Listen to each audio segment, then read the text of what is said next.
So this is a video showing the improved fan duct for the Anycubic Chiron.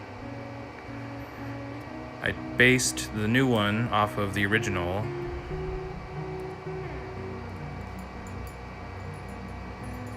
I adjusted the geometry slightly to bring the duct closer to the tip of the nozzle, focusing the air on the build surface to improve resolution. It's a direct drop-in replacement. No special modifications are required. It is really close to the heating block.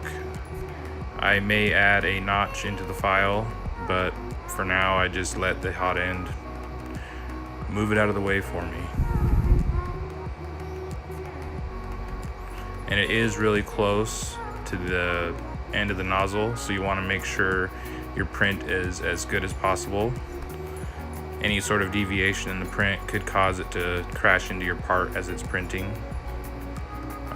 So printing on a high resolution is recommended. I did 0.1 millimeter layer height, and I printed it at 40 millimeters a second.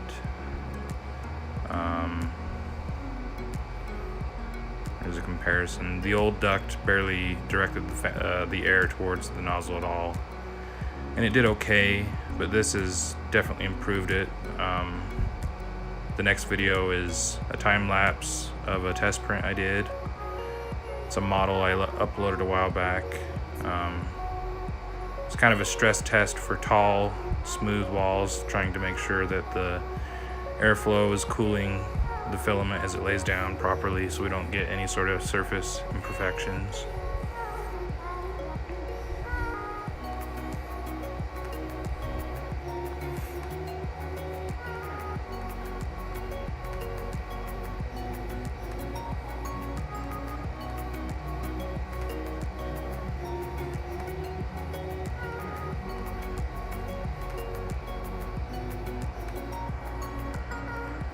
So when the part finished, it came out really nice. Not too many surface blemishes, just the build surface where it made contact with the raft was the roughest spot. The rest of it was really smooth. One of the smoothest prints I've gotten off of this printer. It definitely improved it. But yeah, I've got both files located on mymanufactory.com. I've got a link in the description if you want to download either of these parts, but it's definitely an improvement over the stock duct on the Anycubic Chiron. So enjoy.